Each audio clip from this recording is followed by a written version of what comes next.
الحمد لله وحده والصلاة والسلام على من لا نبي بعده أما بعد فأعوذ بالله من الشيطان الرجيم بسم الله الرحمن الرحيم ورتل القرآن ترتيلا صدق الله العظيم وقال أنس بن مالك رضي الله عنه رب تال للقرآن والقرآن يلعنه صدق اللہ العظیم۔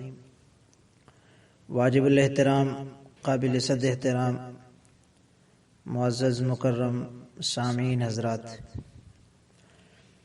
اس نشست میں ہم آپ کے سامنے تجوید کی تعریف، غرض، اہمیت اور ضرورت پر چند باتیں پیش کریں گے۔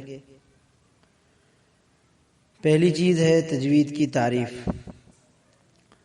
تجوید کی تعریف کیا ہے؟ لغوی تعریف، خوبصورت بنانا۔ اصطلاحی تعریف، ہر حرف کو اس کے مخرج اور تمام صفات سے ادا کرنا، اسے تجوید کہا جاتا ہے۔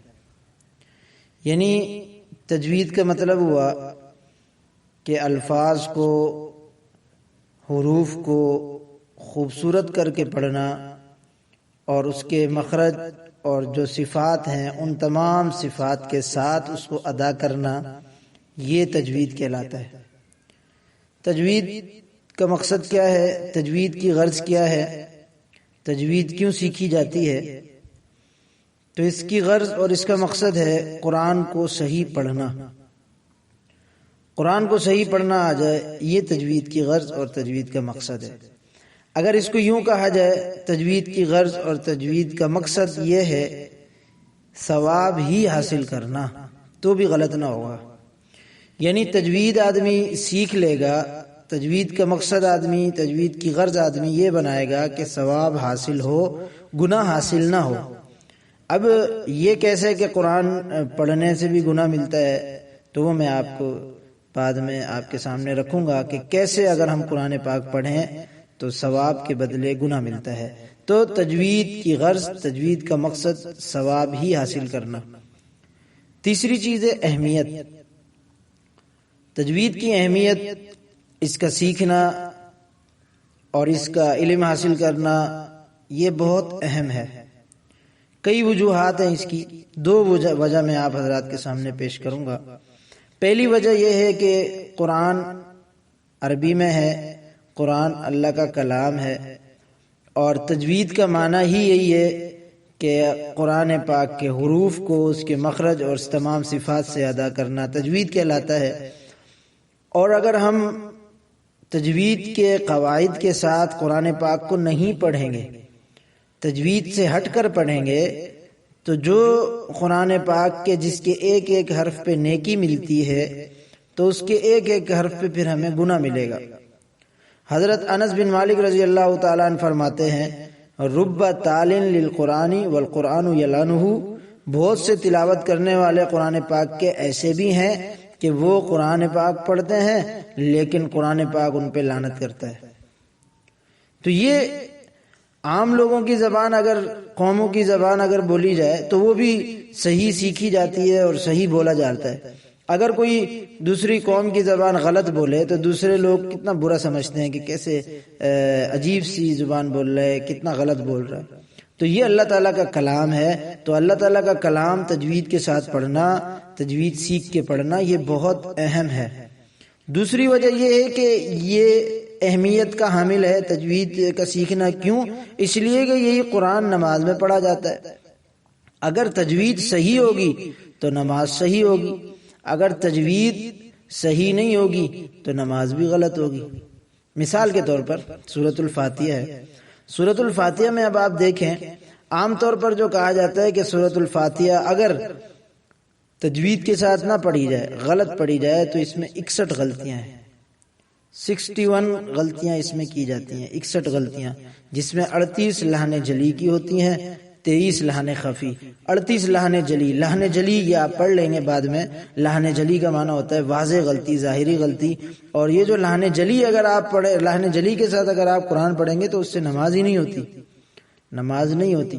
تو یہ 61 غلطیاں ہیں جو عموماً سورۃ الفاتحہ میں کی جاتی ہیں اگر کسی نے تجوید کے ساتھ قرآن پاک نہ پڑھا ہو۔ اب آپ دیکھیں، آپ کے سامنے آئے گا سورۃ الفاتحہ میں عام جو غلطیاں ہیں وہ میں آپ کے سامنے پیش کرتا ہوں۔ یہ سورۃ الفاتحہ آپ دیکھیں، الحمدللہ رب العالمین، اس کو اگر ہم پڑھیں الحمدللہ رب العالمین تو یہ ایک بڑی غلطی ہے۔ اسی طرح الرحمن الرحیم، اس کو آپ پڑھیں الرحمن الرحیم، ہا کی جگہ ہا پڑھیں، یہ بھی بڑی غلطی ہے۔ مالک یوم الدین، ایاک نعبد و ایاک نستعین، ایاک نعبد و ایاک نستعین میں آپ اس کو نعبد پڑھیں، نستعین پڑھیں، تو نعبد عین کو آپ اگر حمزہ پڑھیں، نستعین میں عین کو آپ اگر حمزہ پڑھیں تو اس سے نماز نہیں ہوگی۔ یہ بڑی غلطیاں ہیں۔ دیکھیں سورۃ الفاتحہ میں آپ کے سامنے جو غلطیاں آ رہی ہیں، عام غلطیاں، وہ پوری سورۃ الفاتحہ کی جو غلطیاں ہیں وہ آپ کے سامنے میں اسکرین پہ لا رہا ہوں، یہ آپ چیک کریں۔ اگر اس کے ساتھ اگر آپ سورۃ الفاتحہ پڑھیں گے تو آپ کی نماز ہی نہیں ہوگی۔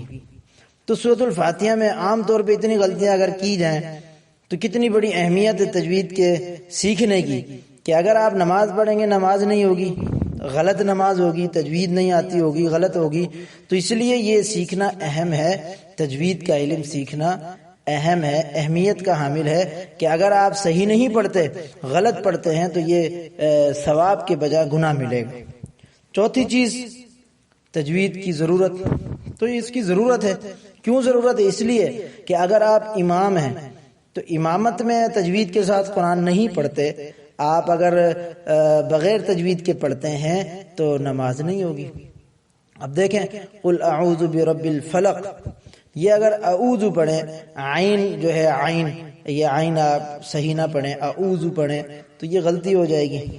برب الفلق آپ اس کو پڑھیں برب الفلق، برب الفلق پڑھیں، تو یہ عموماً غلطیاں ہیں جو عام طور پہ عام آدمی کرتا ہے۔ اگر یہ امامت پہ کی جائیں تو امام کی نماز صحیح نہیں، جب امام کی صحیح نہیں تو پیچھے کسی کی بھی صحیح نہیں۔ تو ضرورت ہے تجوید کے علم کی۔ اسی طرح اگر آپ انفرادی نماز پڑھ رہے ہیں، آپ کی تجوید صحیح نہیں ہے اور امام کی صحیح ہے، امام کے ساتھ پڑھیں گے تو امام کی نماز صحیح ہوگی، آپ کی صحیح ہوگی۔ لیکن اگر آپ کی تجوید صحیح نہیں ہے، آپ انفرادی الگ نماز پڑھتے ہیں اور آپ الگ نماز پڑھنے میں ابھی جو سورۃ الفاتحہ میں اتنی غلطیاں ہیں وہ غلطیاں کرتے ہیں آپ، تو یہ آپ کی نماز درست نہیں ہوگی۔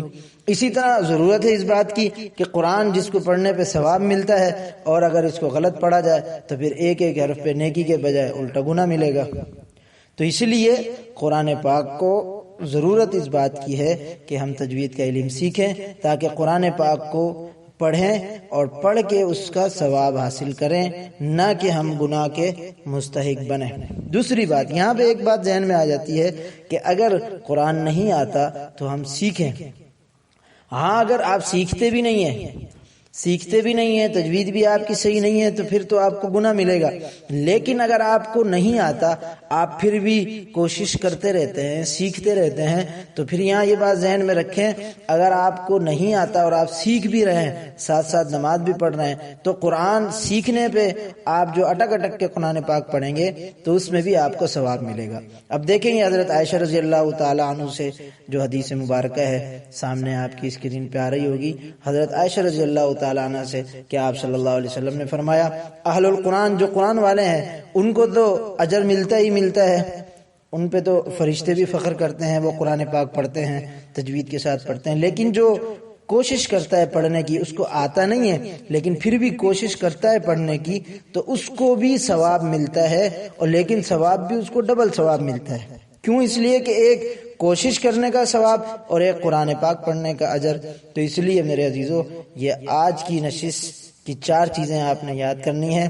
نمبر 1 علم تجوید کی تعریف، نمبر 2 غرض، کیا مقصد ہے اس کا، نمبر 3 اہمیت، نمبر 4 ضرورت۔ اللہ تعالیٰ ہمیں سمجھنے کی، عمل کرنے کی توفیق عطا فرمائے۔